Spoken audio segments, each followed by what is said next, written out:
નમો હરિંદાનું સિદ્ધાનું નમો સૌસાવનમ એસો પંચન મુખારો સપાવપનાસો મંગલાનું ચ સવેસી મળમમ હોય મંગલમ મંગલમ ભગવાન વીર મંગલમ ગૌતમ મંગલમ સુભદ્રાધ્ય જૈન ધર્મ સુમંગલમ નમો દુર્ગાગ્નિ વેરે વાર નિવારીને હતે અગ્નિનાથાય મહાવીરાય દાયને ઓમકારમ વિદ્યુત વિદ્યમ જય દુર્ગામત મુક્ષતમ જો ઓમકારાય નમઃ નમઃ અન્નકે જો સૂર્યપાદા સૌંદર્ય વિષ્ણુસ્ક્યા શ્રી સ્વામીના કલ્યાણ પાત્વારામ સુતકંકમિમાચર વિશ્વાંભોજર ઇન્દ્રવંદે સિખ્યાતનંદન અજ્ઞાનતિમિરાંધાનમ જ્ઞાનમ જન સલાકયા નેત્રમંતમેન તસ્મૈ શ્રી ગુરવે નમઃ તસ્મૈ શ્રી ગુરવે નમઃ. અનંત અનંત કલ્યાણને કરનારા તારા તીર્થંકર સર્વભગવાન મહાવીર સ્વામી આ સંસારથી તરવા માટે અને મોક્ષ સુખની પ્રાપ્તિ પ્રાપ્ત કરવા માટે ધર્મ તીર્થની સ્થાપના કરી. ભરેસર સૂત્ર મહાપુરુષોનું જીવન કવન આપણે કરી રહ્યા છીએ. કેવા કેવા મહાપુરુષો થયા છે અને કેવી કેવી રીતે શાસનમાં યોગ્ય સમય યોગ્ય નિર્ણય લીધા છે. કાલય સૂરી સંભો કાલિક સૂરીની આપણે વાત કરતા હતા. પહેલાં કાલિક સૂરી મેં તમને બતાવ્યા કે જેમણે સૂક્ષ્મ નિગોદનું વર્ણન કર્યું. યાદ આવે છે ને છેલ્લા ક્લાસમાં લાસ્ટ વખતે તો આપણે નહોતા મળ્યા.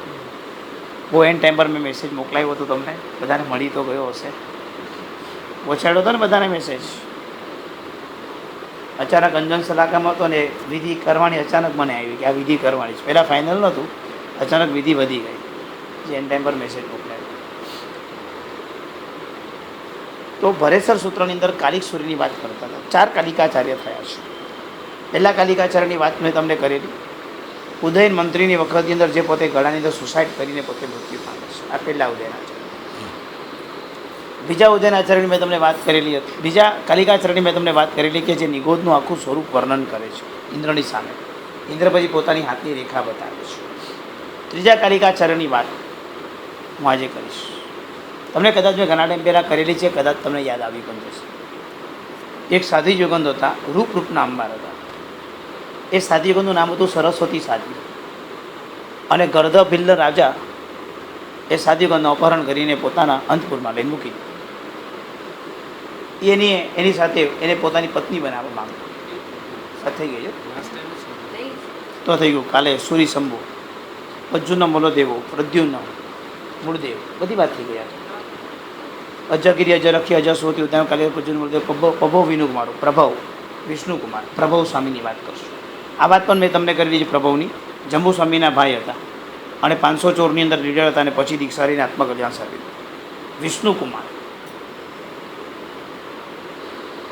વિષ્ણુ મુનિ વૈક્ર્ય લબ્ધિના ધારક હતા. વૈક્ર્ય શરીર એટલે પોતાના શરીરથી બીજું શરીર બનાવવાની એક કક્ષા હોય છે અને એ શરીર દ્વારા પોતે 1 લાખ યોજન મોટું શરીર બનાવી શકે. 3 પગની વાત થઈ ગઈ. બાબુ વિનુકુમાર, અદ્ધકુમાર, દઢપાર્ય, સિંચન સકુરગોળુ, સિંચન્સ થઈ ગયા. બાકી છે વિચારવો. ચાલો. શ્રેયાંશ કુમાર, સ્થૂલભદ્રજીના નાના ભાઈ, નામ છે શ્રેયાંશ. શરીરમાં એવા કર્મનો ઉદય કે એક પણ તપ પોતે કરી શકે નહીં, એવા કર્મનો ઉદય છે. સ્થૂલભદ્રજીની 7 બહેનો, બહુ જ હોશિયાર. સંવત્સરીનો દિવસ આવ્યો એટલે 7 બહેનોએ શ્રીયજ્ઞને ફોર્સ કર્યો કે એટલીસ્ટ એટલું કરો ને, આજે નૌકારસિંહ જગ્યાએ પોરસી કરો ને, થઈ જશે. પોરસી કરી કે કેવું લાગે? તો કે સારું લાગે. તો કે થોડો ટાઈમ નમાવો ને 7 પોરસી કરી. 7 પોરસી લગભગ 11 વાગ્યાની આસપાસ આવે. પોરસી 9 વાગે આવે, 7 પોરસી લગભગ 11 વાગ્યાની આસપાસ આવે. પચખાન લંબાવતા હતા. કેવું લાગે છે? તો કે સરસ. તો જો 1200 સૂત્ર ચાલશે, પૂરી મોઢ કરી લો ને. પૂરી મોઢ લગભગ 12 સાડા 12 સુધી આવે લંબાઈ. તો કે જો થતું તો અવાઢ કરી લો ને, તો સારું કરી લઉં છું. તો કે સંવત્સરીનો દિવસ છે, આટલા સુધી મળે તો પ્રતિક્રમણ કરશું, આમ બધું પતી જશે. પ્રતિક્રમણ કરતાં કરતાં અચાનક એવી ઘટના થઈ ગઈ કે શ્રીયજ્ઞ દેવલોક થઈ ગયા. તપ કરતાં કરતાં આત્મા શરીરમાંથી નીકળી ગયો અને મૃત્યુ પામીને દેવલોકમાં જતા રહ્યા. એટલે બહેનોને આઘાત કરી કે અમે અમારા ભાઈને મરાવી નાખ્યો. હકીકત મરાવવાનો કોઈ પરિણામ નથી, મારવાનો કોઈ પરિણામ નથી. બસ એક લાગણી હતી કે ભાઈ મહારાજને તપ કરાવે. સહજતાથી ધીરે ધીરે પ્રેરણા કરીને કરતા હતા. પ્રેરણા તો કોઈ પણ કરી શકે, આમાં દોષ લાગ્યો નથી. પણ બેન મહારાજ એમના સગા બહેનો પોતાને માફ ન કરી શકે કે અમારાથી કેટલી મોટી ભૂલ થઈ ગઈ, અમે એક સાધુને આવું કરાવી દીધું. એટલે બધા એમના ગુરુ પાસે પ્રાયશ્ચિત લેવા આવે છે કે સાહેબ પ્રાયશ્ચિત આપો. જીવનમાં કંઈ પણ ખોટું થાય ને એટલે તો કરીએ નહીં, છતાં બી છદ્મસ્ત થતા કર્મોદય વસાત આપણાથી કદાચ થઈ જાય. તો આપણા માટે જ્ઞાનીએ માર્ગ બતાવ્યો છે કે તમારે ગુરુ પાસે જઈને તમારું પાપ ભૂલીને પ્રાયશ્ચિત લઈ લો. હિંમત રાખ, કોઈ પણ પાપ થયું એકવાર ગુરુ પાસે જવાનું નહીં, સાહેબ મારાથી આ પાપ થયું છે, મને માફ આપો, મને પ્રાયશ્ચિત આપો, હું શું કરું. એટલીસ્ટ કદાચ કેટલાક પાપો તો ત્યાં ધોવાઈ જાય, કેટલાક પાપો તો ત્યાં આગળ કર્મ ખપી જાય, કેટલાક પાપોનું કદાચ કર્મ ભારી હોય તો એ આપણે હળવું કરી શકીએ અને આપણે બોલી શકીએ એમાં જ ઘણા પાપ ધોવાઈ ગયા. કારણ કે પહેલાં તો પાપ સ્વીકારવાની બુદ્ધિ, પાપ બોલવાની તૈયારી અને પાપનો એકરાર, આ કેટલું અઘરું છે. સંસારમાં બેઠા જો પાપ થશે, ના નથી પાડતો, નિમિત્તો ઘણા મળે, હું ના નથી પાડતો, પણ એ નિમિત્તોની અંદર, એ વાતાવરણની અંદર, એ સમયોની અંદર આપણા આત્માને ઉજાગર તો બનાવવો પડશે, આત્માને બચાવવો તો પડશે ને. એના માટે માર્ગ છે આપણા પાસે કે આપણે ગુરુ પાસે જઈને આપણા પોતાના પાપોને હોઈને અથવા લખીને એનું પ્રાયશ્ચિત આપણે લઈ શકીએ. સમજાય છે? જીવનમાં આ મોટું કામ કરું છું કે પ્રાયશ્ચિત લેવાનું અને પ્રાયશ્ચિત પૂરું કરવાનું. પાછું આંબીલ આપે, એકાશનું આપે, નૌકારસી આપે કે સામાયિક આપે કે જીવત્યામાં રૂપિયા વાપરો આપે, જે પણ આપે એનું વહેલાં વહેલી તકે પૂરું કરી દેવાનું, જેને કારણે આપણા કર્મો તોડવા થઈ જાય. થોડા ઘણા કર્મો તૂટે તો ખરી આપણા. એટલે આ લોકો ગુરુ પાસે જઈને કહે છે સાહેબ પ્રાયશ્ચિત આવો. સાહેબ કે કાયદાકીય કોઈ પ્રાયશ્ચિત નથી. તો સાહેબ તમે કહો છો સાચું, પણ અમે અમારા મનને મનાવી શકતા નથી, કાંઈક કરો. ત્યારે ગુરુદેવે સકશ્રી સંઘને ભેગો કરીને કીધું કે આપણે શાસનદેવને બોલાવવા પડશે અને શાસનદેવને મહાવીર ક્ષેત્રમાં ભગવાન પાસે મોકલીને પ્રાયશ્ચિત પૂછવું પડશે. કારણ કે શાસ્ત્રમાં મને આનું કોઈ પ્રાયશ્ચિત દેખાતું નથી. કારણ કે જે પ્રાયશ્ચિત આપતા હોય ને એને પણ રૂલ્સ હોય, ખોટે ખોટા પ્રાયશ્ચિત ઠોકી નાખે તો ન ચાલે, એને પણ બધી બોલર હોય. કોઈને જેટલો દોષ હોય એ પ્રમાણે જ એને પ્રાયશ્ચિત આપવાનું છે. વધારે આપી દે તો પણ દોષ લાગે, નો ઓછું આપે તો પણ એ ગુનેગાર થાય. એ ગમે તેમ નથી આપી દેવાના પ્રાયશ્ચિત કે એકાશું કરી લેજો, બ્યાસનું કરી લેજો. એટલે તો અમને પણ અધિકાર નથી આપ્યો કે પ્રાયશ્ચિત આપ્યો. તો અમને લોકો પૂછવા આવે સાહેબ પ્રાયશ્ચિત આપશો, અમે કીધું અમે ન આપી શકીએ. એ તો જે નાની હોય, આટલા જોગ કર્યા હોય, છે તેને મૂળ શાસ્ત્રો ગ્રંથો ભણ્યા હોય એને જ અધિકાર મળે છે, અમને પણ અધિકાર નથી. બહુ તો અમે તમને ગુરુ સુધી લઈ જઈ શકીએ, ગુરુ સુધી કોન્ટેક્ટ કરાવી શકીએ, બસ એનાથી પર અમારો કોઈ અધિકાર નહીં. જે વડીલ હોય, પર્યાય હોય, આગમ ભણ્યા હોય, પીઢ હોય, જેને ઉપર ગુરુએ જોયું હોય કે આની પાસે બરાબર સમજણ શક્તિ પરફેક્ટ છે, ગીતાર્થ હોય, એ જ આપી શકે. બધા મર્યાદાઓ છે. એટલે આ તો પ્રાયશ્ચિતની વસ્તુ છે. વધારે આપી દે તો બી ગુનેગાર બની જાય, ઓછું આપે તો પણ ગુનેગાર બની જાય. એટલે યોગ્ય જોઈને યોગ્ય જ આપવાનું છે. હવે આમનાથી પણ મૂર્તિ ખંડિત થઈ હોય ને આમનાથી પણ મૂર્તિ ખંડિત થઈ હોય, આને પ્રાયશ્ચિતમાં ફરક પડી જાય. કારણ કે આના યોગ્યતા પ્રમાણે આપવામાં આવે, આમની યોગ્યતા પ્રમાણે આપવામાં આવે. સમજાય? સંજોગને યોગ્યતાને આધીન આ બધી પ્રાયશ્ચિત અપાતા હોય છે. માટે આપણે ગુરુ પાસે જઈને આલોચના કરવી એટલે કે પાપ બોલવું એ આપણો પહેલો ધર્મ. ગુરુ આપણને યોગ્ય પ્રાયશ્ચિત આપે એ ગુરુનો વિષય. શાસનદેવોને બોલાવ્યા, કૌશકમાં સંઘ ઉભો રહ્યો, શાસનદેવ આવ્યા. શાસનદેવને કીધું કે તમે મહાવીર ક્ષેત્રમાં સિમંદર દાદા પાસે જઈને આ સાધીયુગમને આવા પ્રકારના પાપ કાર્ય થયું છે એનું પ્રાયશ્ચિત લઈને આવો. દેવે કીધું કે તમારે કૌશક ચાલુ રાખવું પડશે, કારણ કે રસ્તામાં ઘણા વિઘ્નો આવે છે. તમારો જો સંઘનો કૌશક ચાલતો હશે તો હું ત્યાં સુધી જઈ શકીશ. હું જ્યાં સુધી પાછો ના હોઉં ત્યાં સુધી કોઈ કૌશક છોડતા નહીં. સંઘ કૌશકમાં ઉભો રહ્યો અને દેવ આકાશ માર્ગે મહાવીર ક્ષેત્રમાં પહોંચ્યા. મહાવીર ક્ષેત્રમાં જઈને દાદા સિમંદર પાસે પૂછ્યું કે સાહેબ આ પ્રાયશ્ચિત શું? ભગવાન કે કોઈ પ્રાયશ્ચિત નથી. ભગવાન આપ સાચું કહો છો, પણ તમે મને કંઈક સાબિતી આપો જેને કારણે એ લોકોને વિશ્વાસ આવે કે હું તમારી પાસે આવીને આવ્યો છું.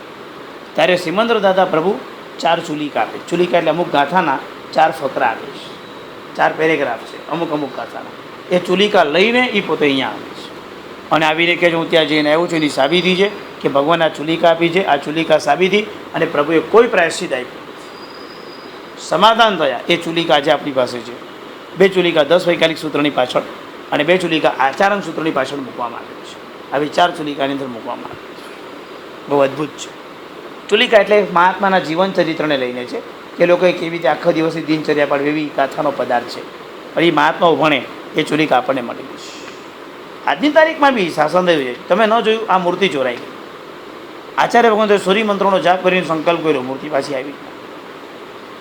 આજની તારીખમાં બી સકલ છે સંઘની પુણ્યાઈ શાસનદેવોની સહાય આજે પણ ઊભી છે. એક વખત બીડું ઝડપાય એટલે કાર્ય ચાલુ થયું જ સમજો. અને એમાં આપણા જેવા શ્રાવક શ્રાવિકાઓ બી એમાં આરાધનામાં જોડાય. આપણી તપ જપ ધ્યાન આરાધના એટલી બધી સ્ટ્રોંગ છે, ખાલી ભેગા થાય બસ પછી તો દુનિયાના પહાડો તૂટી ગયા, કાંઈ બાકી ન રહે, બધું સીધું જ જાય. કારણ કે એની શક્તિ, આપણા તપ જપ આંબીલની શક્તિ, ઉપવાસની શક્તિ. અરે એક મહાત્મા તો મૂર્તિ જે દિવસે ચોરાય સમાજ દિવસથી મહાત્માએ ઉપવાસ ચાલુ કર્યા, ન ઉપવાસ થઈ ગયા.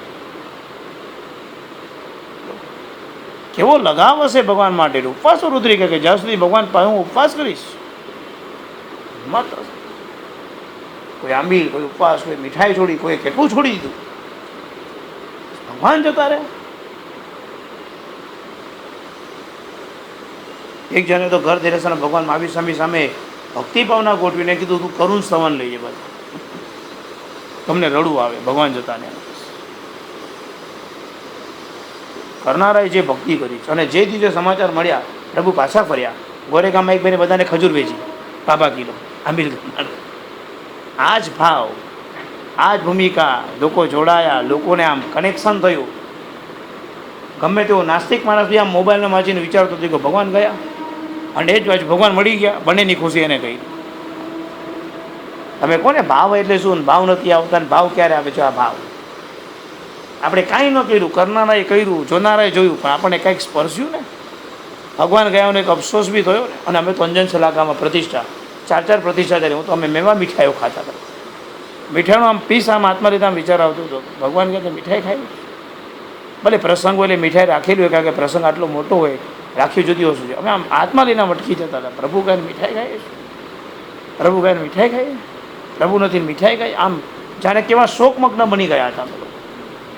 ઉલ્લાસના વાતાવરણ, નાચવા કૂદવાના વાતાવરણ, પ્રતિષ્ઠાના આનંદના વાતાવરણમાં બી એક ખૂણાની અંદર હૃદયમાં પ્રભુ ખોવાઈ ગયાનો દુઃખ રંજ કરી ગયો હતો. અને પ્રભુ મળ્યાના આનંદમાં 4-5 મીઠાઈ ખાઈ ગયા હતા. કેમ ન ખાય? પ્રભુ મળ્યા છે, ખાવી જ જોઈએ. ઘરની અંદર લાપસી શીરો બનવો જોઈએ, દીવા પ્રગટવા જોઈએ. કેમ ના પ્રગટે? પ્રભુ મળ્યાનો આનંદ છે. લોકોએ ઘરે દીવા પ્રગટાવ્યા છે, પ્રભુ મળ્યા દિવસે દીક્ષાગ્રહણના તોરણો બાંધ્યા છે, પ્રભુ મળ્યા છે. પ્રભુ કે આજે કેમ દીવા? તમારા ભગવાન અમને પાછા. આટલો તો સદભાવ, આટલો પ્રેમ પ્રભુ પ્રત્યે, તમારા ભગવાન. આ ભાવ, આ સ્પર્શના કહેવાય. આ પ્રભુ સાથેનો નિકટતમ અહોભાવ. શું નિર્જરા કર્યો છે, શું પુણ્ય ઉપાર્જન કર્યું છે, કેવું પુણ્ય બાંધી લીધું હશે. જે આમાં યથકેંચિત રીતે જોડાયા, તપથી જપથી ભાવનાથી, એવા મોબાઈલમાં વોટ્સઅપમાં ફોટો મોકલવાથી પણ જોડાયો, નિર્જરા કરી. આનંદના સમાચાર આપે, ભગવાન મળ્યાના સમાચાર જેને ફેલાવ્યા, જેને આપ્યા, એ માણસે કેટલું મોટું પુણ્ય ઉપાર્જન કર્યું, કેટલું મોટું પુણ્ય ઉપાર્જન કર્યું. કલ્પના કરો. ક્યારેક સાધન વાપરનારો તરી જાય. આ એવું છે બધું જૈન શાસન. સમજાઈશ?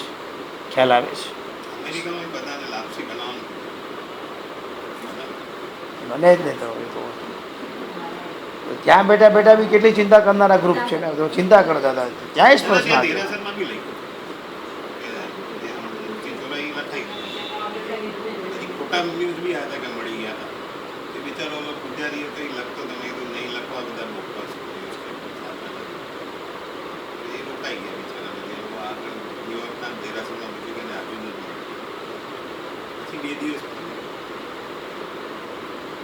છે.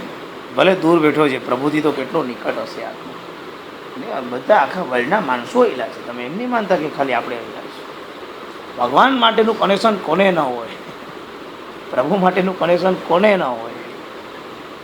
હું તો ખૂબ આનંદમાં આવી ગયો. બધા લોકોને આવી રીતે જે તપ જપ કરતા જાય ને, હું તો ગાંડો થઈ ગયો. બધું કે કેવા મારા એક વિદ્યાર્થી તો અઠ્ઠમ કર્યો છે.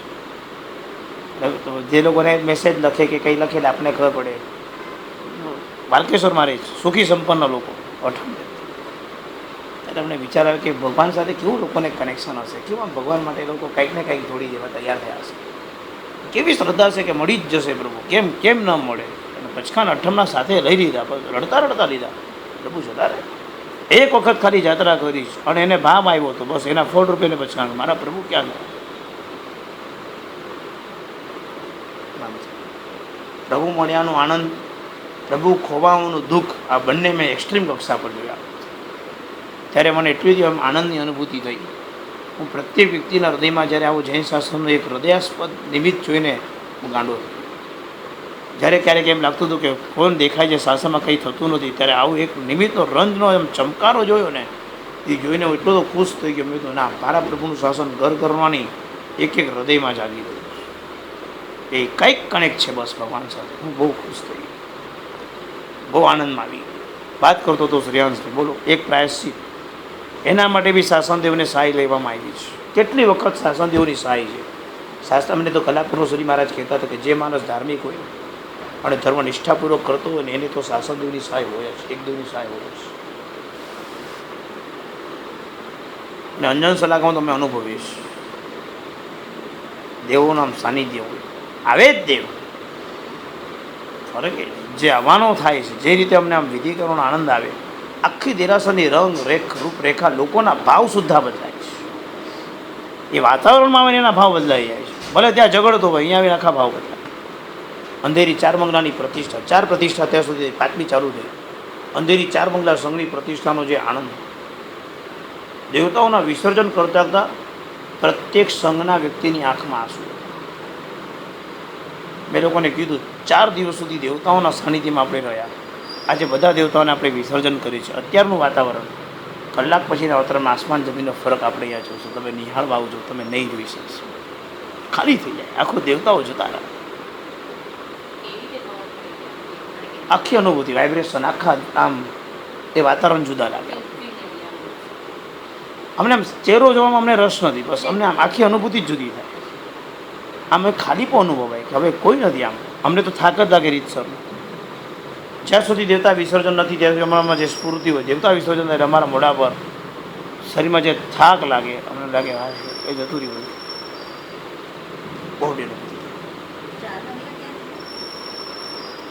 દીપ ધૂપ છાવ બિલ્ડિંગ કોના ખાચરામાં છે. કોકિલાબેનના સામે સવાર અંદર આવે. દેરાસરની અંદર એક વધામણા આવી. આચાર્ય જિજ્ઞાલયમાં ભગવાનની પ્રતિષ્ઠા કર્યા પછી હાથમાં ચોખા લઈને દેરાસરને વધારે. આ વિધિ એટલી મજાની છે, એટલી ઉત્તમ છે, કારણ કે કોઈ જ ન બધા બેઠા હોય આમ ખોડો કરી. અમે આચાર્યના હાથમાં ચોખા મૂકીને અમે લોકો ખાલી આમ પ્રત લઈને ઉભા હોય, કારણ કે સાહેબને પ્રત જોવી ફાવે. 7 શ્લોક બોલીને જિજ્ઞાલયને જ્યારે વધામણા કરે છે ત્યારે જે આનંદ હતો સંઘની અંદર, કોઈ દિવસ આવી વિધિ જોવા માટે ન મળે. આચાર્ય સંઘના વધામણા કરે, આ કેટલી ઉત્તમ ક્ષણ. ટ્રસ્ટીઓ આમ લાઇનસર બેઠા છે ને એની આંખમાં આંસુ છે. ગુરુની નિશ્રા નક્કી થાય કે હવે આજ પછી આ દેરાસરમાં પ્રતિષ્ઠાચાર્યની આજ્ઞામાં તમે રહેશો. સંઘને માફી, આચાર્ય ભગવાનની માફી માંગવાની, સાહેબ અમારાથી આખી પ્રતિષ્ઠા આપણી આટલી મોટી વ્યવસ્થામાં ક્યાંય કશે પણ ક્ષતિ રહી ગઈ હોય અમને માફ કરજો. સાહેબે માફી આપીને કીધું કે પ્રભુનો અને સંઘનો મારા પર ઉપકાર છે કે આપે મને પ્રતિષ્ઠાનો લાભ આપ્યો અને પ્રભુની કૃપા થઈ કે મને લાભ મળ્યો. રાત્રિ વિધિ આવી, જેના લઈને માંગલિક કરવાની વિધિ આવે. આ રોજ ન હોય, આ ખાલી પ્રતિષ્ઠાના દિવસે જ થાય. આ માંગલિક મારે જ કરવાનો, એઝ અ વિધિકારક, બીજું કોઈ મારે જ કરવું પડે. એ બી મારે પૂજાના વસ્ત્રમાં જ કરવાનું. શું પવિત્ર વિધાનોમાં વસ્ત્ર પણ પવિત્ર કીધા છે. જિનાલયમાં જઈને પહેલાં મારે જાપ કરવા પડે, એના સ્પેશિયલ જાપ હોય. ત્યારે જિનાલયમાં કોઈ આટો નહીં મારવાનો, બધાય બહાર રહેવાનું. હાથ ખુરશી લાગે, કોઈ અંદર નહીં આવવાનું. આખું દેરાસરને મંત્રોથી બાંધવાનું. મંત્રોથી બંધાઈ જાય પછી જેને ચડાવ લીધો છે દેરાસર ઉદ્ઘાટનનો, એ શ્રાવક અને એની ઘરના પરિવારો આગળ આવે, સકલ શ્રીસંઘ પાછળ આવે, ટ્રસ્ટીયાવતી આગળ આવે. હું જિનાલયનો પહેલાં ગભારાને મારે વધારવાનું, આખું સૂત્ર બોલીને ગભારો બંધાય. ગભારાથી પછી બધા સંઘે પાછલા પગે ચાલવાનું. આ ઊંધું ફરી નહીં ચાલવાનું, ઊંધા પગે પાછા આવવાનું. મધ્ય દરવાજો, મધ્ય દેરાસરમાં ઉભા રહીને મારે આખો જિનાલયને પાછા વધામણા કરવાના. પછી જે ગેટ પાસે આવવાનું, બધા લોકો બહાર નીકળે, હું ગેટ પાસે ઊભો હોઉં. જિનાલયના વધામણા કરીને મારે ગેટને બંધ કરવાનું. અનુજાન અમે ભયવમ પસી અમે દર્શનમ દેહી દેહી. હે ભગવાન, અનુજ્ઞા આપો, આપ અમને આ વહેલામાં વહેલા દર્શન આપશું. દર્શન માટે બી માંગણી પ્રભુ પાસે કરવાની. અનુજાનહ મેં ભયવમ પસી જ. હે ભગવાન, આપ મને અનુજ્ઞા આપો, પછી જ તમે અમને દર્શન કાલે વહેલા વહેલા આપશો. પ્રભુની અનુજ્ઞા કરતાં કરતાં પાછા જવાનું. હવે ચાવી કોને સોંપવાની? નાની દીકરીના હાથમાં સોંપવાની. પ્રભુના સાનિધ્યમાં બહેનોને બી કામ છે, દીકરીઓને પણ નિમિત્ત બનાવ્યા છે. જેને અંજન વાટ્યું હતું એ દીકરીના પરિવારે, જે કુંભ સ્થાપના લીધેલી એના પરિવારના તે મહોત્સવની પૂર્ણાવતી દીકરીના હાથમાં ચાવી. ચાવી ઘરે લઈ જવાની. દીવો કરીને ચાવીને ઘરે મંદિરમાં રાખીને ચાવીની ભક્તિ કરવાની, આવતીકાલે ચાવી લઈને પાછા આવવાની, એ ચાવીની બી. અને જીનાલય માંગે ત્યારે શ્રાવક નીચે બેસીને આખા જીના દરવાજાના વધામના કરે ફૂલ કે આ જીનાલય.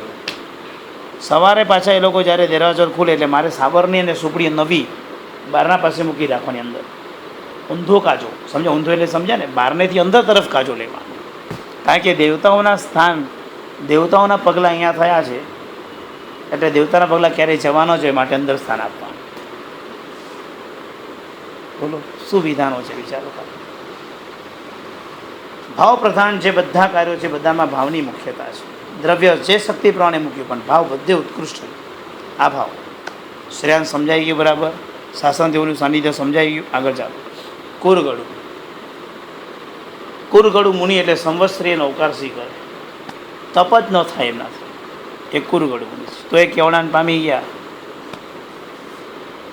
સંવત્સરીએ ભાત વરીને લાવે છે, તપ થતો નથી, ખાલી ભાત લઈને આવ્યા છે. ગુરુને બતાવ્યા, ગુરુ કેવા પીવું. માસક સમાના તપસ્વીઓ આજે સંવત્સરીએ ખાવા બેઠો છે, થૂક્યા એના ભાતની અંદર, થૂક અંદરની રૂમમાં વાપરતા આવતા રડતા જાય છે અને એક એક કુડી મૂકતા જાય છે. માસક સમાના તપસ્વી થૂક્યા છે, એ થૂક પર કોઈ દુર્ભાવ નહીં. હું તપ કરી શકતો નથી અને અધન્ય છે કે આ માસક સમાનના તપસ્વીનું થૂક મળ્યું તો મારું હવે તપ થશે, અંતરાય તૂટશે. શું લેવલ હશે. દીકરાનું એઠું માને ખાતા જોઈ, થૂક ખાતા નથી જોઈ કોઈ દિવસમાં. શું કહું સમજાઈશ? દીકરાનું એઠું ખાનારી માં જોઈ છે, થૂક ખાનારી માં કોઈ દિવસ નથી જોઈ. આ કુરગડું મુનિ હતા જે થૂકવાળા ભાત ખાતા કેવડાને પામી. રડતા જાય ને ખાતા જાય, કર્મને ધડાધડ તોડતા જાય, રડતા જાય છે, વાપરતા જાય છે, તપ થતો નથી અને અહોભાવ છે. આ માસક સમાના તપસ્વીનું થૂક મળ્યું, હવે મારા કર્મ તૂટી જશે, તોડી નાખ્યા. અધમમાં અધમ જીવ, દુર્ભાવ કરનારા જીવ પ્રત્યે જો સદભાવ ન થયો તો મોક્ષ નહીં જ મળે, એ સમજી લે. મોક્ષ આટલો ઇઝી છે, બધા પ્રત્યે સદભાવ, પ્રેમ ભાવ, મૈત્રી ભાવ, બસ આટલો ઇઝી મોક્ષ છે. બધા સાથે થવો જોઈએ. બધા જ સારા લાગે 100-150 કરોડમાંથી 5-7માં જ તકલીફ છે, ખાલી મોક્ષ છૂટકી ગયો છે.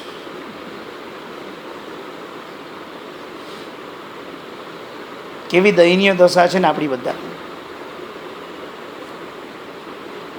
હજારો શેર બજારની કંપનીમાં 5-7ને જ નજર રાખીને બેઠા છે. સંસારમાં બે છે, 5-7 જણા જ ના હોય આપણને. ત્યાં સીધા થઈ જાવ તો હમણાં કર્મ તો હમણાં જ મોક્ષ મળી જાય. તમને થવું જોઈએ ને. જૂનું નવું વિચિત્ર બધું મનમાં લઈને બેઠા છે, ક્યાંથી મેળવું? કેટલું ઘૂસ્યું જ મનની અંદર નીકળે જ. સંવત્સરીના દિવસે નૌકારસી. મેં એક વાર ટ્રાય, એક સંવત્સરી મેં નૌકારસી કરી. મેં તો ચાલો કુરગડું જેવું કરીએ આપણે, કાંઈ થયું જ નહીં મારું. ભાવે આવ્યા ને ઉલટાનું બધા મને એમ કે કદાચ કોઈ નિંદા કરશે તો હું જોઉં કે કેવો ભાવ આવે છે. મેં કોઈને કીધું તમે શું, તમે તો નૌકારસી? હા તમારે તો બોલવાનું હોય ને. આમાં ભાવ આવવાની તો વાત દૂર હોય, કોઈ દુર્ભાવમાં બધા મને તો આળસુના પીડ બનાવે, મને તો કોઈ લઈ જ નહીં જાય મોક્ષમાં. તો જવા દે, કેન્સલ, આવું ભૂલ કરવી નથી કોઈ દિવસ. સપોર્ટ કરે પાછા મને તો, સપોર્ટ, ના વાંધો નહીં. પાછો એ ઉપવાસો તો પછી મને સપોર્ટ કરે પાછો, એટલે તો ડબલ નિર્જરા કરે. હું તો આવું ફસાઈ ગયો, ના લેવા ન દેવું. નક્કી જ કર્યું, સમજશે તો ભૂલથી એકાસાથી નીચે તો ઉતરવું જ નહીં હોય તો કોઈ દિવસ. અને તમે પણ નહીં ઉતરતા. કુરગડું મુનિનું લેવલ બહુ ઊંચું છે, બહુ ઊંચું. રડવું ખાતા ખાતા, એમાં બી થૂકવાળું ખાવું. સૌથી મોટી ભૂમિકા કે થાળી આમ પેલી સાબુવાળી આવી જાય કે ઓલો ધોયેલા પાણીવાળી આવી જાય તો આમ ઉપકા આવે જ જોઈને. 4 વખત તો જગાડો ઊભા રહ્યા હોય. ત્યારે જે માણસને ભોજનમાં થૂક મળ્યા પછી બી એક ભાવ ન થાય, શું ઉત્કૃષ્ટતા છે. મહેસાણામાં આંબીલસડામાં હું આંબીલ કરવા માટે જતો હતો. મારો આંબીલનો અંતરાય કેવો બંધાય હું તમને ખાલી નિમિત્ત બતાવું. હું રમતા રમતા આંબીલ કરી શકતો. મારી એક જ ભૂલ થઈ, મારું આંબીલ બંધ થઈ ગયું. મારી સામે એક ભાઈ આંબીલ કરવા માટે બેસતા હતા, હું સામે બેસતો. એ ભાઈ તપસ્વી હતા, મારી ઉંમર બહુ નાની હતી. એ ભાઈ આંબીલ કરે ને નાકમાંથી સીડા ગાળે, અને મને જોઈને બહુ ગુસ્સો આવતો. મને એમના પ્રત્યે બહુ દુર્ભાવ થયો. એ તપસ્વી હતો, પણ એ તપસ્વી પ્રત્યે મને દુર્ભાવ થયો. પછી મેં એમ કીધું કે આ તો ડબ્બો ખોલીને કંઈ કાઢીને ખાય. એટલે મેં તો આ મરચું લઈને આવીશ, હળદર લઈને આવીશ. એમાં આ બધા વિચિત્ર કલ્પનાઓ કરી. મેં જે કર્યું ખોટું કર્યું. મારી નાનીએ જ મને એના પ્રત્યેનો દુર્ભાવ થયો. એમના તપ પ્રત્યે મેં આક્ષેપ કર્યો. મારા આંબીલનો અંતરાય બંધાઈ ગયા. આજે હું આંબીલ કરવા માટે બેસું તો મને વોમિટ થઈને બધું નીકળી ગયું. મારું આંબીલ તૂટી ગયું. જિંદગીમાં ક્યારેય પણ તપસ્વીની દુર્ભાવના ક્યારેય નહીં કરે. મારે તો અંતરાય તોડવાના છે. ક્યારે તોડીશ ભગવાન જાણે, તોડવા પડશે. તપના અંતરાય મને તપના તપસ્વીની આશા જ નથી બનતી. હું મારું તમને લખાણ આપું, બીજા નથી આપું. કેટલાક લોકો તપની પોતાના ગુણગાન ગાઈને અંતરાય કરતા હશે. મારાથી બહુ તપ સારું થાય છે આવું વિચારીને મેં તો તપસ્વીની આશા જ ના કરી. મારી નાની એજ હતી. હું કદાચ ત્યારે રોંગ નહોતો, કારણ કે એ એવું કરે ન ગમે એવું વાતાવરણ હતું, પણ દુર્ભાવ તો મેં જ કર્યો. ધર્મ કરનારાના મોઢા સારા ન દેખાય, કપડાં સારા ન દેખાય, અવાસા સારી ન દેખાય તો તમે દુર્ભાવ નહીં કરતા. બસ બીજું ભલે તમે એકદમ ડાયા ડમરા દેખાવ છો, ચોખ્ખા ચટ દેખાવ છો, બીજાને સમજજો. બસ ત્યાં દુર્ભાવ થઈ ગયો તો ક્યાંક મારા જેવું નિમિત્ત તમને ન આવી જાય, એ ખાસ ધ્યાન રાખજો. સમજાય છે કુરગડું મુનિ? ખ્યાલ આવી ગયો બરાબર? સિજ્જમ ભવ મેહકુમાર, શ્રેયાંશ ભવ મેહકુમાર, મેઘકુમારનું દ્રષ્ટાંત છે. મેઘકુમાર બહુ જબરદસ્ત દ્રષ્ટાંત. તમને ખબર છે, મેં કીધું છતાં ફરીથી કહીશ, કારણ કે આમનું તો દ્રષ્ટાંત કહેવાની મજા જ જુદી આવે છે. ભગવાનને જોયા ને દીક્ષા લેવાનું નક્કી કરી નાખ્યું. બસ હવે મારે દીક્ષા લેવી જ છે. કેટલું સુખ! માતા કે તું કેવી રીતે દીક્ષા લઈશ? મારા માટે તું છોકરી પરણ. બસ માતાને એમ કે કદાચ પરને ને લઈ ગઈ જાય સંસારમાં. માતાની ખુશી માટે આજે પરણ્યો, કાલે દીક્ષા લઈ. પહેલો દિવસ, પહેલી રાત, 500 શિષ્યમાં 500 નંબરનો સંતારો મેઘકુમારમાં. રાત્રે બધા સાધુ માતૃ જવા માટે ઊભા થયા હશે, એટલે બધી ધૂળ એના સંતારામાં પડતી ગઈ. આખો સંતારો માટીવાળો થઈ ગયો. રાત્રે દુર્ભાવ થઈ ગયો મેઘકુમારને. દીક્ષા લીધી બરાબર, પણ આ બધું હવે સેટ નહીં થાય આપણાથી. ધૂળવાળા સંથારામાં ઊંઘ નહીં આવે. કાલે સવાર પડવાથી ભગવાન પાસે જાઉં છું, મારી સાહેબ ભગવાન પાસે, અને પ્રભુને વિધિવત કોઈ પ્લીઝ ભગવાન ભોગો લઈ લો, નહીં પડાય મારાથી દીક્ષા. દાગીનો જ જતું વિધિવત આપવાની તૈયારી કરું છું, ભગવાનને આપવા જઈશ. પ્રભુ દીક્ષા ઉલ્લાસથી લીધી, પણ આજે પહેલી રાત બધા સાધુ રાતના મારા સંથારા પ્રતિ ગયા, અને બધાની પગની રેતીની ધૂળ મારા સંથારા પર પડી, અને મને આખી રાત ઊંઘ નથી આવી. પ્રભુ મારાથી આ દીક્ષા નહીં પડાય. પ્રભુ કે એક વાત સાંભળ. એક હાથી હતો, જંગલમાં મોટી આગ લાગી ગઈ. હાથીએ શું કર્યું? 1 યોજન 12 કિલોમીટરનું આખું જંગલ ઉખાડીને, ઝાડબાડ ઉખાડીને ફેંકી દીધા. એ હાથીને જગ્યા કંઈ 1 કિલોમીટર 12 કિલોમીટરની નથી જોઈતી.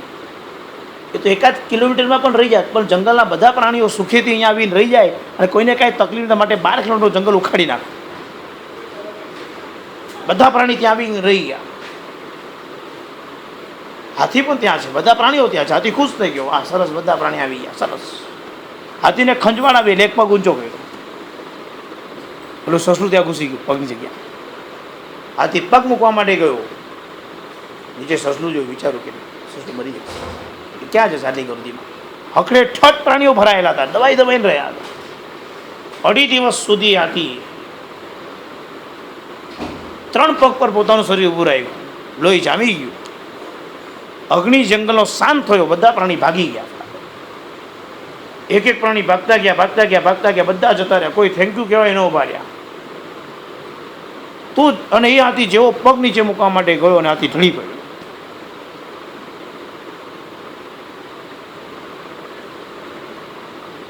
હાથીને આનંદ છે, એના પ્રાણ પંખીરું ત્યાં ગયા. તને ખબર છે હાથી કોણ? તું હતો. 2.5 દિવસ સુધી જો સસલાને બચાવવા માટે ને પ્રાણીઓના સંરક્ષણ માટે તને કોઈ જ્યારે થેન્ક યુ નથી કીધું, એવા સમયમાં તું જો આટલી ક્ષમતાને આટલી જીવનના પ્રાણનમાં રહ્યો હોય, આ 250-500 સાધુના પગની રચકણમાં આટલો તો તું ડિસ્ટર્બ થઈ ગયો. એને જાતિસ્વરક જ્ઞાન થયું, એમને સમજાયું અરે આ શું, આટલા હાથીના બહુના આવા શુભ વિચારથી ને આવા સરસ ભાવનાથી મૃત્યુ પામીને જો આવા સરસ કર્મને આવા પ્રભુ મળ્યા ને આવો દીક્ષા યોગ મળ્યો, અહીંયા આગળ જો હું સહન નહીં કરું તો ક્યાં જઈને સહન કરીશ? એક વાત પાક્કી સમજી લેજો, ધર્મ કરવા માટે જ્યારે પણ તમે જાઓ, કોઈ પણ પ્રકારનો ધર્મ, એ તીર્થયાત્રામાં ગયા હો, આબિલ કરવા ગયા હો, ઉપાશ્રય ગયા હો, કોઈ પણ, ત્યાં તમને થોડું ઘણું તો દુઃખ મળશે, તકલીફ પડશે. તમે 5 સ્ટાર હોટલમાં નથી જતા, તમે પ્રિપેરેશન સાથે જ જજો કે જે હોય ચલાવી જાઓ, ત્યારે કોઈ માથાકૂટ નહીં. હોટલમાં જઈને જે નખરા કરાય કરજો, ત્યાં કાંઈ પાણી આવે છે નથી આવતું, લાઇટ છે લાઇટ નથી, બેડ સારું મળ્યું ન મળ્યું, ઊંઘવા મળ્યું ન મળ્યું, લાઇટ છે નથી, જે છે તે છે, ત્યાં દુર્ભાવ થવો જ ન જોઈએ. એ 5 સ્ટાર નથી, 1 સ્ટાર એ નથી, હું 5 સ્ટારની વાત કરું.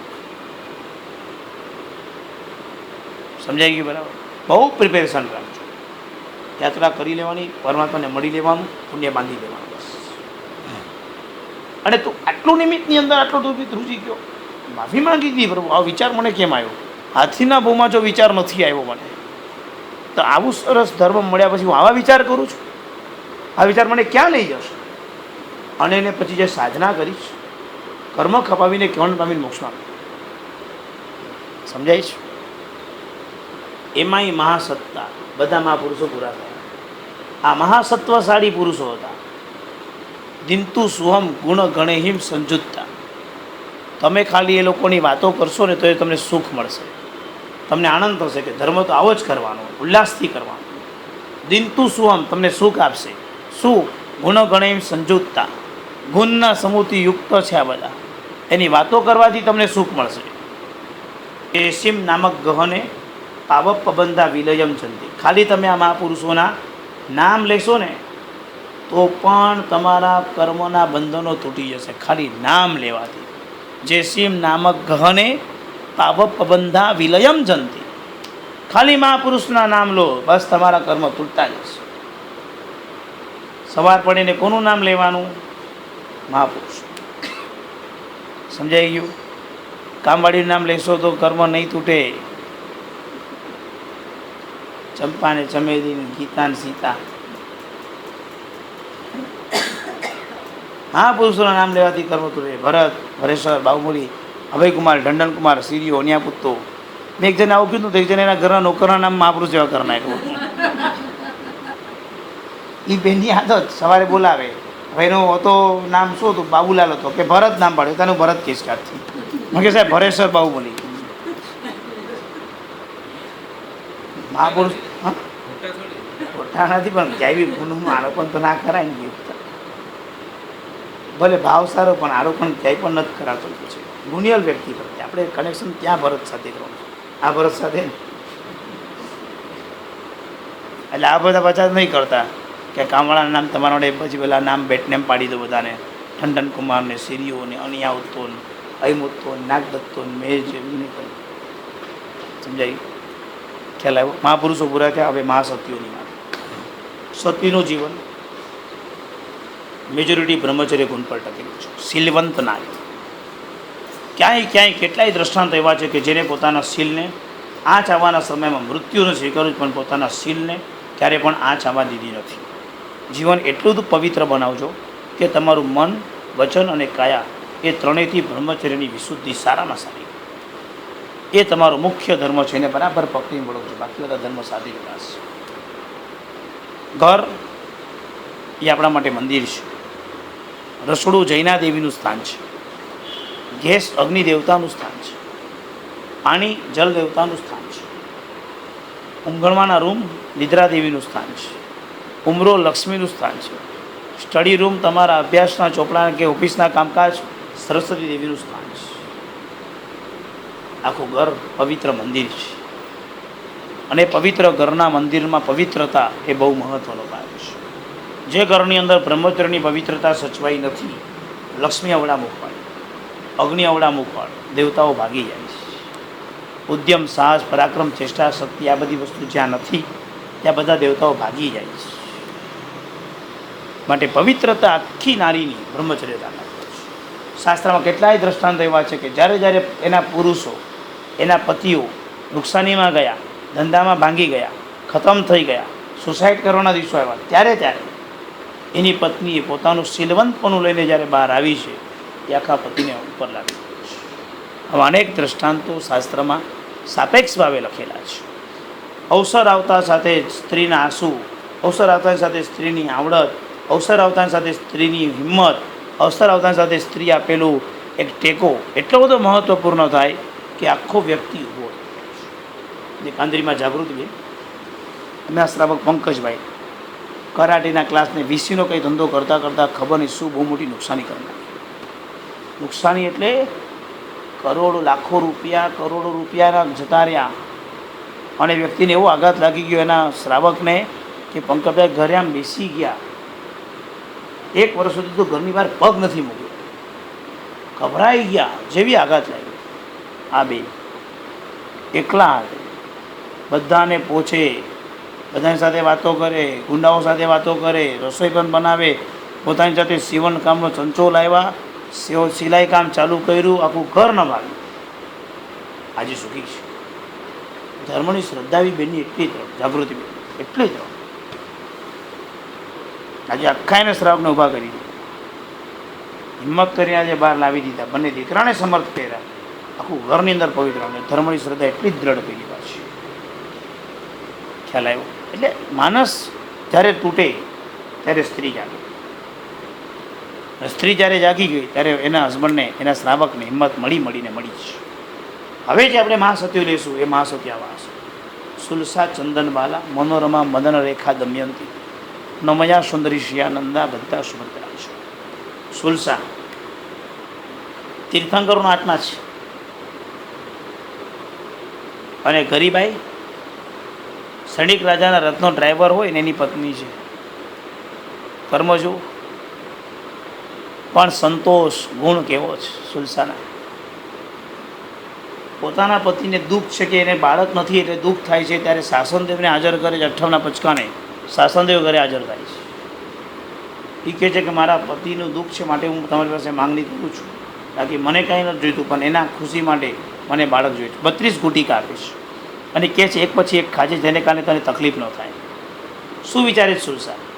એક પછી એક ખાઈશ તો 32 દીકરાને જણતા તો મારી જિંદગી બધી જશે, આરાધના ક્યારે કરીશ? 32 ગુટિકા એક સાથે મોઢામાં નાખે છે. પેટમાં 32 બાળકનો જન્મ. કેવી રીતે સહન થાય? 32 બાળકનો ભાગ.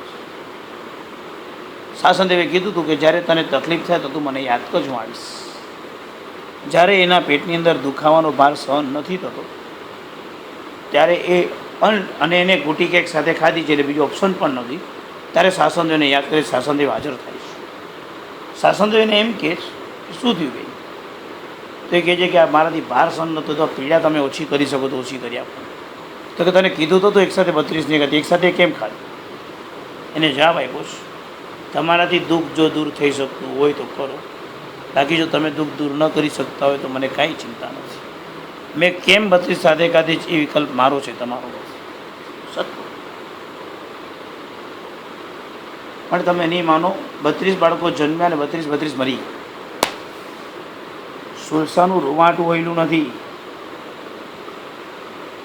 પોતાના કુખેરી બાળક જન્મ્યા એના માટે એને 8મો કર્યા.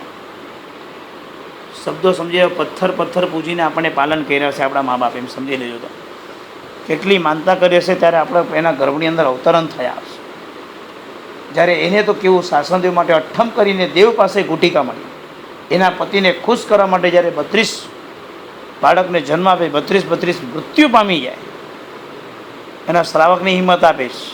શ્રાવક એને નહીં, એના શ્રાવકને કે તમે મારી ચિંતા નહીં કરો. કેટલો ધર્મ પામ્યા છે. કુખમાં આવેલો બાળકનું મૃત્યુ થાય ત્યારે સ્ત્રીની અવસ્થા સામાન્ય નહીં સમજતા, એ બહુ મોટી અવસ્થા છે. એના મનના કોળ બહુ ઊંચા હોય છે. એક માતૃત્વના પોખણા લેવાનું હોય એ સમય દરમિયાન એના બાળકનું મૃત્યુનો સમાચાર એને મળે ત્યારે એની દુઃખદ ઘટના કેટલી મોટી હશે, અકલ્પનીય. મને મોટા થઈને ખ્યાલ નથી. સૈનિક મહારાજ રક્ષા કરવા માટે મોકલે છે તો એક તીર કદી છૂટે છે, એક જણ લેવા છે, બધા એક સાથે મળે છે. જે બી કંઈ કરો ચલો ને ત્યારે મૃત્યુ પામ્યા. મૃત્યુ તો પામ્યા.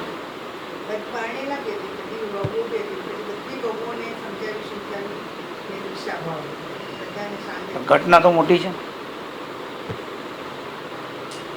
ત્યારે પણ ધર્મમાં સ્ત્રી ગયું અને પ્રભુ સાથેનું કનેક્શન કેટલું સરસ કે એને પ્રભુ જો નજીક આવ્યા હોય તેના રોમ રોમ પુલકિત થતા, રોમે રોમ પુલકિત થાય. એને ખબર હોય કે પ્રભુ નજીક આવ્યો છે.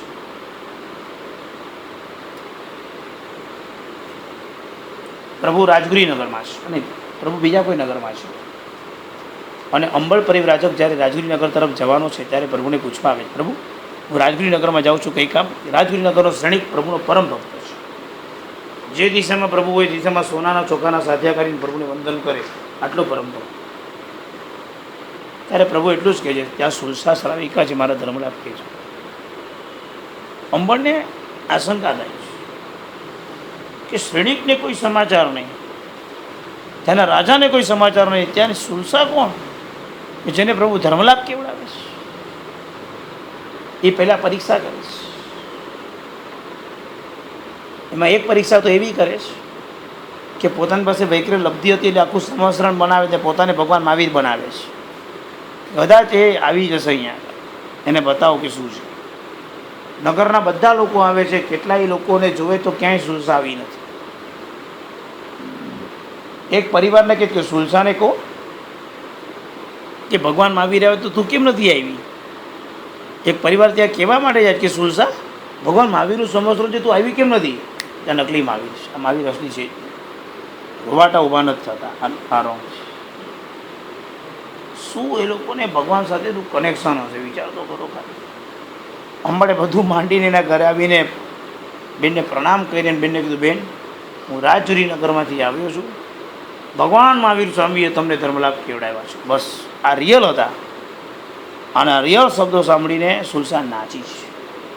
શાસ્ત્રકાર તો વર્ણન કરે છે, એને ભાન નથી ક્યાં નાચે છે, કોની સામે નાચે છે. એના કપડાં અસ્તવ્યસ્ત થયા છે, એના ઘરેના તૂટ્યા છે, એના વાળ લાંબા થઈ ગયા છે, એના બક્કર ઉડ્યા છે, બંગડીઓ તોડી આપે છે, નાચે છે. ભગવાને મને યાદ કર્યો. કેવા જીવ દડો છે. આ આવતી 24માં તીર્થંકર થઈને મોક્ષમાં જવાના છે. દુઃખ પણ મોટા આવ્યા છે, છતાં સહી સલામત રહ્યા છે. સુખમાં બી એ લોકો છલકાયા નથી ને દુઃખમાં બી ડિસ્ટર્બ નથી થયા. થોડું બી આમ ડિસ્ટર્બ થઈ જાય, ગાડી ટો થઈ જાય તો કેવા મૂંઝાની જાય ઉત્પાદ થઈ જાય. તમને લોકો અડધે રસ્તે ગાડી પંચર થાય તો 4 જણે તો ફોન કરવા પડે તમારે. ત્યાં તો ગાડી એમાં એક ના પડે, બીજો મિકેનિકલ મળે, એ મળે ત્યારે તમારા તો કામ થાય. ડિસ્ટર્બ કેમ? દુઃખ આવે તો આમ ડરી કેમ જાઉં છું? આવ્યું છે શું કરવાના છે? થોડાક આમ દુઃખ આવ્યા પછી તમને કોઈ સાંત્વન આપવા આવ્યું તે માણસે સાંત્વન લેવું પડે એવી હાલત થવી જોઈએ. શું કહો? સમજાય જ ને? કોઈ તમને કાંઈ કહેવા આવે તો એમ થવું જોઈએ કે હા આમ તો કાંઈ છે નહીં, મારે લેવું પડશે કે હું આવું તો કહેવા આવ્યો છું.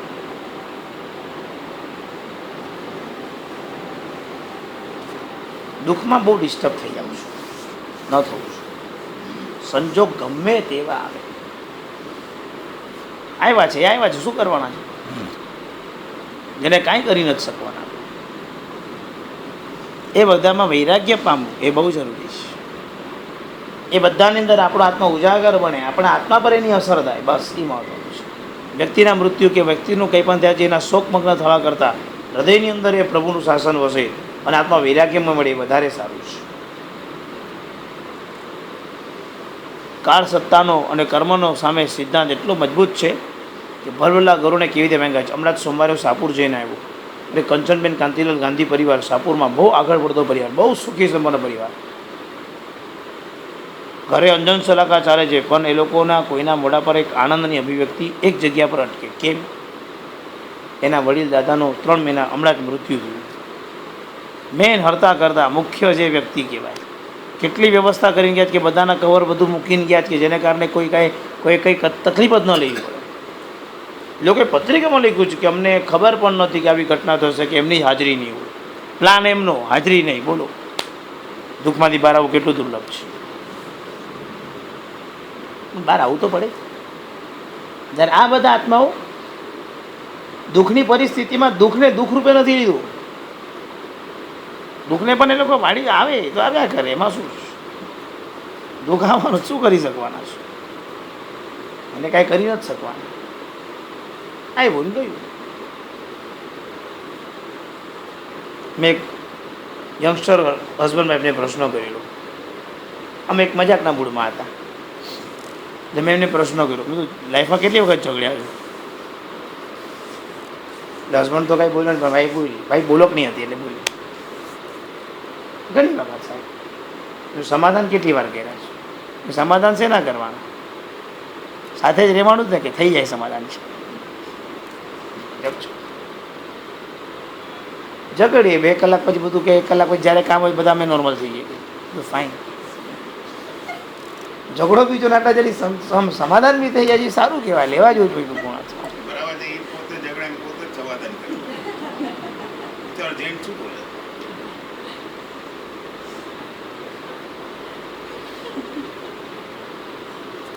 ઝઘડો તો કોઈ દિવસ આના થકી હશે, આના થકી ભગવાન જાણે.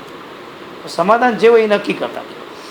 પણ એ બેને સદે મને એમ વાત કરી પછી પણ એક સાચી વાત કહી દઉં, સમાધાન માટે પહેલાં એ મને હંમેશા એમ બતાવે, એ જ પહેલાં સલાહ કરે કે ચાલ સોરી મૂકી દે, ચાલ ભૂલી જાય, ચાલ ભૂલી. અત્યાર સુધીનો રેકોર્ડ છે કે કદાચ મેં કર્યો કે ઝઘડો એનાથી પહોંચ્યો, સમાધાનનો પહેલ એને જ મને કહ્યું છે, મેં નથી. ત્યારે મેં વિચાર્યું હતું કે ધર્મને કેવી રીતે વાણી લીધો છે લોકોએ. થયું પણ એને વાળવા માટે બી હિંમત પેદા કરી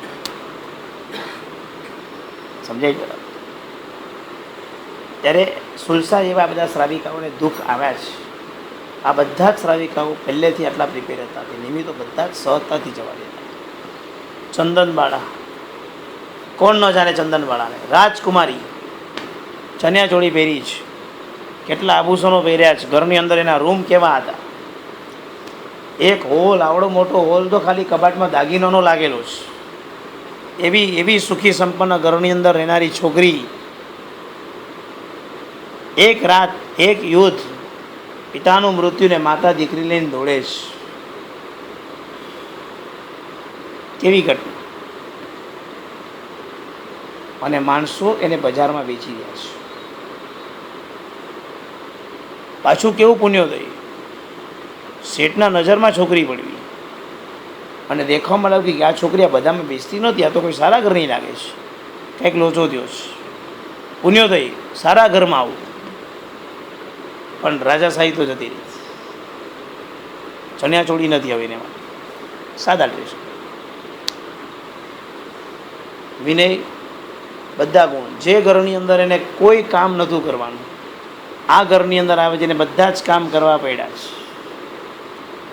બહુ પ્રેરણાત્મક દ્રષ્ટાંત છે આપણી માટે કે કઈ કક્ષાથી ક્યાં એ છોકરી આવી છે. એક નિમિત્ત ખાલી, શેઠ બહારથી આવ્યા, પગ ધોવા માટે જ્યારે બેઠી, સેજ વાળ લાંબા હતા અને વાળ સેજ આમ આવી ગયા અને શેઠે એ વાળને સેજ આમ લટ કરીને મૂળાએ જોઈ દીધું. નેગેટિવ વિચારો, મનમાં જે અશુભ વિચારો ચાલુ થઈ ગયા. આ જો ઓલી પગ પેસારો કરતી જાય છે, હોશિયાર બનતી જાય છે, શેઠ એનું જ નામ લીધે છે, વસુમતી નામ પાડ્યું છે, એને જ બોલાવ કરે છે. વસુમતી ચંદનબાળા થઈ ગયું છે, એને જ બોલાવ કરે છે, હું દેખાતી જ નથી, આમ તે. શેઠ બારગામ ગયા, બધા વાળ કાપી નાખ્યા, હાથ પગમાં બંધન કરીને મૂકી દીધી અંદર. એવા ઘરમાં જઈને મૂકી આવી છે, એવા જગ્યાએ મૂકી દીધી છે, મરે ત્યાં. દુઃખ સુખ, દુઃખ સુખ, દુઃખ. હા, અસાધા સાધા, અસાધા સાધા, અસાધા સાધા એ નથી મળતું, દ્રષ્ટાંત કોઈ નથી મળતું. 3 દિવસે જ્યારે શેઠ પાછા, 2 દિવસ પછી શેઠ જ્યારે પાછા આવ્યા છે, કોઈ નથી ઘરમાં, મૂળાએ ગાયબ. દીકરી ક્યાં છે ખબર નથી. શોધખોળ કરતાં જ્યારે દીકરી મળીને આવી દશા જોઈને કે શેઠની આંખમાં આંસુ આવી ગયા. બેટા કોણે કહ્યું? ફરિયાદ નથી કરી. કેટલી લાળક વાઈ થઈ ગઈ છે આ દીકરી, કોઈ ફરિયાદ. આ બધા ઉત્તમ જીવો હતા, કંઈ ફરિયાદ કરતા હશે? શિકાયત હોય ત્યાં આ લોકોને, મારા કર્મ. સુખ જોઈને આવેલી એ ઠરેલ હતી સુખમાં, એટલે શું ઓછું લાગતું હતું? Prepare up. લોખંડના સળિયા તોડવા માટે એ જાય છે ને પ્રભુને આવું.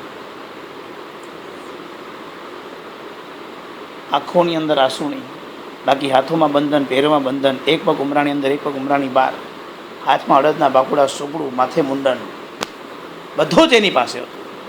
એક વસ્તુ નથી. પ્રભુ આમ ખાલી સેજ પાછા ફરે ને એની આંખમાંથી આંસુ પડે. શું એ રડી હશે? પ્રભુ પાછા ફર્યા ને પ્રભુ એના હાથે બાકુડા. 5 મહિના ને 25 દિવસનો અભિગ્રહ પ્રભુનો ત્યાં પૂરો થાય. દેવતાએ અહોદાનમની ઉદ્ઘોષણા કરી. પણ દિવ્ય પહેલાં તો દેવતાની બેડી તોડી નાખી, માથામાં વાળ લાવી દીધા.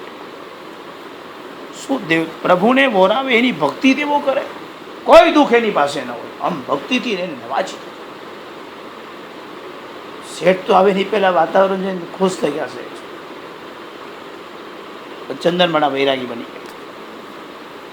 પ્રભુની પાસે પહેલી શિષ્યા થઈ. આજે એટલે બી સાદી યોગની પરંપરા જોવા મળે છે. આ બધો જસ ચંદનવાળાનો. ક્યારેક ક્યારેક પ્રાર્થના કરજો, હે ચંદનવાળા મને દીક્ષા. આપણા માટે ગૌતમ સ્વામી, એમના માટે ચંદનવાળા. શું પાત્ર, શું જીવતળ. હું તો વિચારું છું સુખ કેટલું, દુઃખ કેટલું. આમ થોડું બી દુઃખ થાય તો અહીંયા તો સહન નથી થતું. જાણે આને આટલું મોટું દુઃખ આવ્યું. તમે વિચારો, જે વ્યક્તિએ જિંદગીમાં ચણિયા ચોળીથી નીચેનું કંઈ ઓછું વસ્ત્રો ન પહેર્યું હોય, દાગીના ઓછા ન પહેર્યા હોય, જેને પગમાં ચપ્પલને કાંટાળા જંગલમાં રાત્રે જવાનું આવ્યું હશે, કેવા દિવસો આવ્યા હશે. બજારમાં ઊભા રહેવાના દિવસ. એ છોકરી અણસમજ થોડી હતી. અને પ્રભુની પહેલી શિષ્યા થઈને આટલા સાધીના ગુરુની થઈને મોક્ષમાં આવી ગયા. મોક્ષ કેવો પાછો બોલો? મૃગાવતી એમની શિષ્યા આવી. સંવત્સરમાં પ્રભુની દેશનામાંથી લેટ આવી, સાંજે રાત્રે આવી. મૃગાવતીને ઠપકો આપે છે કે તમે સાધી જો, તમને ખબર પડે છે કે આપણે સંવત્સરમાં બેઠા હોઈએ તો આપણે સંયમ તરીકે આટલી રાતના ન જ બેસાય. કેમ બેઠા? અજવાળો જો વાતાવરણ હતું એ ખબર ન પડી. મૃગાવતી દેવીને મૃગજી માફી માંગી કે સંધ્યા ટાઈમ હતો પણ પ્રકાશના વાતાવરણ હું સમજી ન શકી કે લેટ થઈ ગયું હશે, મને ભૂલ થઈ ગઈ, મને માફ કરો. મૃગાવતીને કેવો આનંદ થઈ ગયો ઠપકો આપતા આપતા. ચંદનવાળાનો ઠપકો ચાલુ ને ચાલુ છે. મૃગાવતી કેવો આનંદ પામી.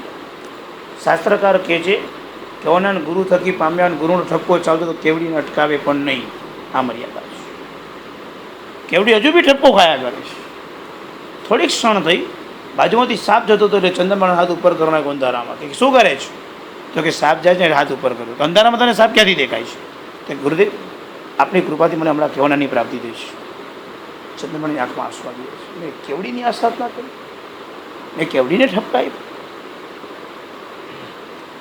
પશ્ચાતાપ કેવો છે? ચંદનવાળાને કેવડા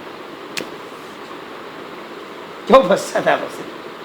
ભૂલ કર્યા પછી ભૂલનો સ્વીકારે નથી કરી શકાતો. અને તો ભૂલનો કેવો પશ્ચાતાપ કરે છે. મેં આમને કહી દીધું. ભૂલથી તમે કોઈના પર બળાપો કાઢી નાખ્યો, તમને ખબર પડી કે આની ભૂલ નહોતી. હું કહેશો પછી? ચાલ સોરી, હા ભૂલી જાય. ભૂલનો પશ્ચાતાપ પણ કેવો હોય? ખ્યાલ આવ્યો? જે છે બધા જાશ્રમ મંગળમ નિયમ. મૂર્તિ મળીનો આનંદ હશે, પણ મૂર્તિ ચોરનારા ચોર પ્રત્યે તમારે દુર્ભાવ નહીં કરવાનો. પણ તમારે એવો ભાવ રાખવાનો કે જે પણ હોય એને પણ ભગવાન એવી સદબુદ્ધિ આપો કે ભવિષ્યમાં આવા કામ ન કરે પણ એ સારા કાર્ય કરીને જીવન પણ સરસ કરે. એ જીવનું પણ મોક્ષ થાય એવો ભાવ આપણે હંમેશા રાખવાનો હોય. એ જીવ માટે શુભ ભાવ લેતો કરજો. નમ્રતા પરિક્રમ રસગુણ છે.